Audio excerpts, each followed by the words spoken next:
नमस्कार दोस्तों, मैं प्रभाकर एक बार फिर से स्वागत करता हूं आपका हमारे इस चैनल पर और इस नए बिजनेस वीडियो में। गाइज, आज का जो बिजनेस होने वाला है यह एवरग्रीन बिजनेस है, यानी कि हमेशा ये बिजनेस चलने वाला है। यह बिजनेस कभी बंद नहीं होगा और जो इस बिजनेस से जो प्रोडक्ट बन के निकलता है वो चाहे बच्चे हो चाहे बड़े हो, सबको पसंद आने वाला प्रोडक्ट है। इस प्रोडक्ट की जो खपत है हमारे देश के अंदर बहुत ज़्यादा है, इस टाइम पर हमेशा बनी रहेगी। जो प्रोडक्ट ज़्यादा बिकता है उसकी डिमांड हमेशा बनी रहती है। तो गाइज, आज इस वीडियो में आपको बताएंगे ऐसे बिजनेस के बारे में जिसे आप चाहें तो कम इन्वेस्टमेंट में कर सकते हैं, चाहे तो थोड़ा और बड़े लेवल पर आप कर सकते हैं, और अगर चाहते हैं एक बहुत बड़ा प्लांट फैक्ट्री लगाना तो आप उस लेवल पर भी इस बिजनेस को स्टार्ट कर सकते हैं। तो चलिए गाइज, ज़्यादा टाइम वेस्ट ना करते हुए वीडियो को करते हैं स्टार्ट। लेकिन वीडियो स्टार्ट करने से पहले अगर वीडियो अच्छी लग रही हो तो लाइक कर दीजिए, शेयर कर दीजिए अपने दोस्तों के साथ, और चैनल को सब्सक्राइब करके बेल आइकन प्रेस करना बिल्कुल ना भूलें। वीडियो को लास्ट तक जरूर देखें, क्योंकि अगर आप कोई वीडियो लास्ट तक नहीं देखते तो आपको वो बिजनेस समझ में नहीं आता। अगर आपको बिजनेस समझ में नहीं आएगा और आप उस बिजनेस को करने जाएंगे तो कहीं ना कहीं आपको फेलियर देखने को मिलेगा। तो इसीलिए वीडियो को अंत तक जरूर देखें और वीडियो को करते हैं स्टार्ट। तो गाइज, इस वीडियो में आज जो हम आपको बिजनेस बताएंगे ये बिजनेस है चिप्स मेकिंग का। आपको पता ही है कि चिप्स हमारे देश में हर कोई खाना पसंद करता है, चाहे बच्चा हो चाहे बड़ा हो। यहाँ तक कि कोई अगर छोटी मोटी पार्टी भी है, कोई फंक्शन भी है तो वहाँ पर भी इसे खाना पसंद करते हैं, और इसकी सेल बहुत ज़्यादा है इस टाइम पर हमारे देश के अंदर। यह एक स्नैक्स आइटम है और स्नैक्स आइटम सबको पसंद आता है, हर घर में ये बिकने वाला प्रोडक्ट है। तो इस प्रोडक्ट में आपको कंपटीशन तो हर जगह मिलता ही है, लेकिन इसके अंदर आपको कंपटीशन इतना इफेक्ट नहीं करेगा जैसे कि और कई बिजनेसेस में करता है। यहाँ पर कंपटीशन है, लोग ऑलरेडी इस बिजनेस को कर रहे हैं, लेकिन वो सप्लाई को पूरी नहीं कर पा रहे हैं, डिमांड को पूरी नहीं कर पा रहे हैं। तो आप इस बिजनेस में उतरिए और इस बिजनेस को करिए, आप 100% इस बिजनेस में सक्सेस होंगे। बस आपको ध्यान रखना पड़ेगा आपकी सर्विस का, आपकी क्वालिटी का। अगर आप क्वालिटी अच्छी देंगे तो जो दुकानदार है वो भी आपका प्रोडक्ट खरीदेगा और साथ ही साथ कस्टमर भी आपका प्रोडक्ट पसंद करने लगेगा। आप अपने प्रोडक्ट की स्पेशल रेसिपी बनाइए और उसको कई सारे फ्लेवर्स में बनाइए। यानी कि आपका एक सिंगल प्रोडक्ट है और वो दुकान पर लगा हुआ है तो उसकी विजिबिलिटी बहुत कम है, लोगों को उस पर ट्रस्ट कम होगा। लेकिन आप जब अलग अलग फ्लेवर में बहुत सारे प्रोडक्ट बनाएंगे एक ही ब्रांड नेम से तो वो आपकी कंपनी की विजिबिलिटी बढ़ जाएगी, जिससे लोगों का ट्रस्ट आएगा आपकी कंपनी के ऊपर और वो आपका प्रोडक्ट खरीदने लगेंगे। तो गाइज, आज इस वीडियो में इस बिजनेस के बारे में बात करने वाले हैं, कौन कौन सी मशीन इसमें लगेंगी, कितना इन्वेस्टमेंट होगा, कितना प्रॉफिट होगा, सारी चीजों के बारे में बात करेंगे। हम 3 लेवल पर इस बिजनेस को करना बताएंगे इस वीडियो में, स्मॉल, मीडियम और हाई लेवल पर। तो गाइज, हम शुरुआत करते हैं मशीनरीज से कि इस बिजनेस को स्टार्ट करने के लिए हमें क्या क्या मशीनरीज की नीड होगी। सबसे पहले जो मशीन आएगी इस बिजनेस के अंदर वो आएगी पिलर मशीन, यानी कि जो आलू का छिलका होता है उसको छीलने का काम ये मशीन करती है। इसके बाद आएगी स्लाइसर मशीन, जो कि हमारे पोटैटो को चिप्स के आकार में काट देगी।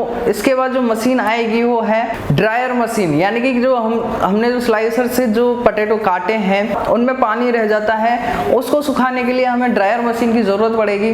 ड्रायर मशीन के बाद हमें जरूरत पड़ेगी फ्रायर की, यानी कि हमारा पोटैटो ड्राई हो चुका है तो अब बारी आती है फ्राई करने की। जो फ्रायर मशीन में, जो कि एक रेक्टेंगल फ्रायर मशीन होती है, उसमें हम हमारे पोटैटो फ्रायर करेंगे। इसके बाद जो मशीन आएगी वो आएगी फ्लेवर मिक्सिंग मशीन। इसमें हम आपके पास जो रेसिपी है, आपके पास जो फ्लेवर है वो आप इस मशीन के द्वारा इसमें मिक्स कर सकते हैं। इसके बाद में आती है पैकेजिंग मशीन, यानी कि इनमें प्रोडक्ट बना लिया, अब हमें इसे पैक करके मार्केट में बेचना है। आप चाहते हैं खुले में बेचना, पैक नहीं करना चाहते तो आप खुले में भी बेच सकते हैं, लेकिन मैं आपको पर्सनली एडवाइस करूंगा कि आप पैक करके ही बेचें, और जो पैकिंग है वो अपनी ब्रांड से बनाएं, अपनी कंपनी के नाम से बनाएं, जिससे आपको कहीं ना कहीं उस चीज का प्रॉफिट जरूर मिलेगा।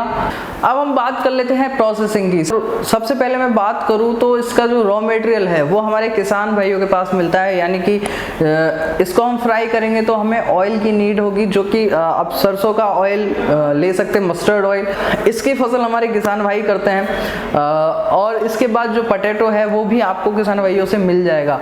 यहाँ पर अगर आप डायरेक्ट फार्मर से खरीदेंगे रॉ मटेरियल तो आपको वहाँ पे थोड़ा सस्ता मिलेगा और साथ ही साथ आप उन्हें सपोर्ट भी कर पाएंगे, क्योंकि आपको पता है आज की जो सिचुएशन चल रही है, जो व्यापारी हैं वो उनसे बहुत कम दाम में फसल खरीदते हैं और आगे हाई रेट में उनको सेल करते हैं। तो आप व्यापारी से ना खरीद कर आप डायरेक्ट फार्मर से खरीदें, जहाँ पर आपको भी प्रॉफिट हो और हमारे किसानों को भी सपोर्ट मिले।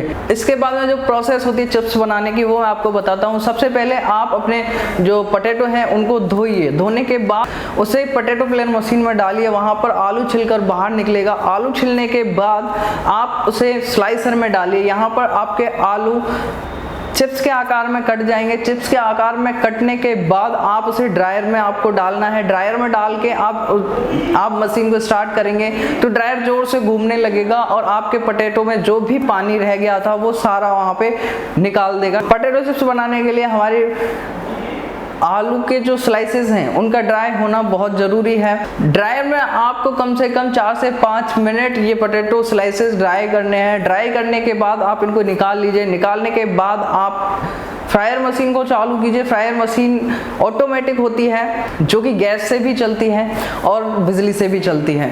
आप चालू करेंगे तो ऑयल गर्म होने लगेगा। ऑयल गर्म होने के बाद आज जो पोटैटो चिप्स के जो स्लाइसेस हैं वो उसमें डाल दीजिए और तब तक वो कुरकुरे नहीं हो जाए तब तक आप उसमें उनको फ्राई कीजिए 3 से 4 मिनट। फ्राई होने के बाद आप उनको मशीन से बाहर निकाल लीजिए। मशीन से बाहर निकालने के बाद आपको उनको ले जाना है फ्लेवर मिक्सिंग मशीन में। यहाँ पर मैं आपको एक बात बता दूं, आप टेस्ट का बहुत ज़्यादा ध्यान रखें। अगर आपके पोटैटो चिप्स का टेस्ट अगर लोगों को पसंद आया तो आप बहुत जल्दी ग्रो हो सकते हैं इस इंडस्ट्री में और अच्छा खासा नाम बना सकते हैं। तो आप अपनी खुद की एक रेसिपी बनाइए। आपके जो पोटैटो चिप्स हैं उनकी क्वालिटी अच्छी बनाइए, अच्छे से मिक्स करके आप फ्लेवर मिक्सिंग मशीन से उनको बाहर निकाल लीजिए। अब बारी आती है पैकेजिंग की। पैकेजिंग की मशीन आपको अलग से खरीदनी होगी। ये 30 से 40 हज़ार रुपए की मशीन आती है पैकेजिंग के लिए। यहाँ पर आपको अपनी ब्रांडिंग से अपनी कंपनी के नाम से ब्रांडिंग से रोल प्रिंट करवाने होंगे, जो कि आप कहीं बाहर से करवा सकते हैं। प्रिंट करवाने के बाद आपको पोटैटो चिप्स हैं मशीन में डालने हैं। मशीन में डालने के बाद आपको वहाँ पर क्वांटिटी फिक्स कर देनी है। मशीन जो है ऑटोमेटिक ही उसी क्वांटिटी में पोटैटो चिप्स जो है पैकेट के अंदर डाल देगी और पैक करके उसको बाहर निकाल देगी। यहाँ पर आपका प्रोडक्ट सेल होने के लिए तैयार है। अब मैं आपको बताऊंगा ये जो प्लांट है कितने में सेटअप हो सकता है, सारी चीज़ों के बारे में बात करूंगा। मैं इस वीडियो में एक मीडियम लेवल लेकर चलता हूँ, बाकी 3 लेवल में आप स्टार्ट कर सकते हैं, स्मॉल स्केल पर, मीडियम स्केल पर और एक हाई स्केल पर। तो गाइस इस वीडियो में मशीनों के बारे में मैंने आपको पहले ही बता दिया, 5 से 6 मशीनें आपको इसमें लगेंगी। आप अगर ये प्लांट लगाना चाहते हैं तो आप 3 लेवल पर स्टार्ट कर सकते हैं। 35,000 रुपए से लेकर आप 20 लाख रुपए तक का प्लांट इसमें लगा सकते हैं। स्पेस की मैं बात करूं, अगर आप स्मॉल स्केल पर कर रहे हैं तो आप घर से स्टार्ट कर सकते हैं। 10 बाई 10 के एक कमरे से आप इसे स्टार्ट कर सकते हैं। अगर आप मीडियम लेवल पर जाएंगे तो आपको 20 बाई 40 का स्पेस की नीड होगी। अगर आप हाई लेवल पर जाएंगे 40 बाई 70 फीट का स्पेस की नीड होगी, जिसमें आप एक अच्छा खासा बड़ा प्लांट लगा सकते हैं।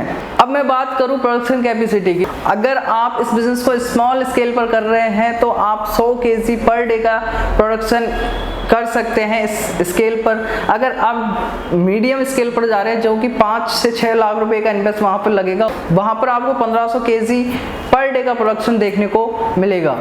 अगर मैं बात करूं खर्चे के बारे में तो आपको मैं 1 साल का एस्टिमेट लेके चलता हूं।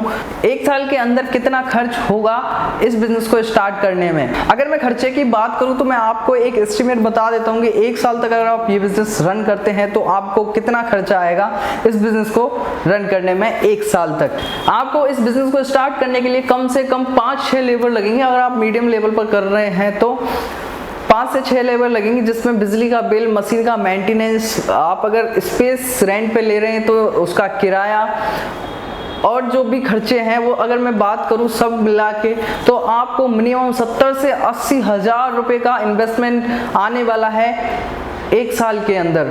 अगर मैं बात करूं कि इस बिजनेस को स्टार्ट करने के लिए क्या हमें कोई लाइसेंस लेना पड़ेगा? हाँ बिल्कुल, क्योंकि ये फूड प्रोडक्ट है। फूड प्रोडक्ट में हमें FSSAI का लाइसेंस लेना पड़ता है, जो कि बहुत ज़्यादा ज़रूरी है। उद्योग आधार में आपको अपना बिजनेस रजिस्टर करवाना पड़ेगा। और इसके अलावा आपको कोई लाइसेंस की ज़रूरत नहीं है। ये बिजनेस आप चाहे तो शहर से स्टार्ट कर सकते हैं, गाँव से स्टार्ट कर सकते हैं, और स्मॉल स्केल पर कर रहे हैं तो आप अपने घर से भी इस बिजनेस को स्टार्ट कर सकते हैं। इस फील्ड में बहुत ज़्यादा ग्रोथ है, फूड इंडस्ट्री के अंदर इस टाइम पे बहुत ज़्यादा ग्रोथ होने वाली है हमारे देश के अंदर, तो आप ये बिजनेस निडर होकर कर सकते हैं। आगे आप वीडियो में देख पाएंगे कि कैसे मशीनें काम करती हैं, क्या प्रोसेसिंग होती है, सारी चीज़ों के बारे में आप जान पाएंगे। हम आपको आगे जो वीडियो दिखाने वाले हैं।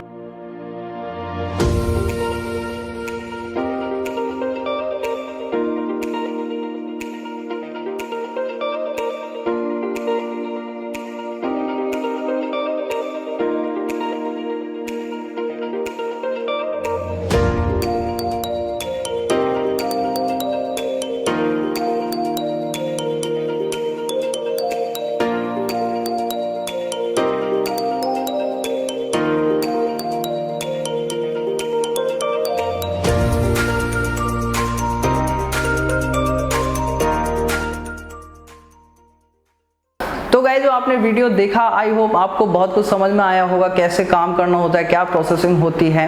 गाइस इस वीडियो के अंदर हमने आपको इस बिजनेस के बारे में इंफॉर्मेशन देने की कोशिश करी है। अगर आपको वीडियो पसंद आई है तो लाइक करें, शेयर करें अपने दोस्तों के साथ ही साथ चैनल को सब्सक्राइब करके बेल आइकन प्रेस करना बिल्कुल ना भूलें। आज के लिए इस वीडियो में बस इतना ही। वीडियो को अंत तक देखने के लिए आपका बहुत बहुत धन्यवाद। मिलते हैं नेक्स्ट वीडियो में एक नए बिजनेस आइडिया के साथ।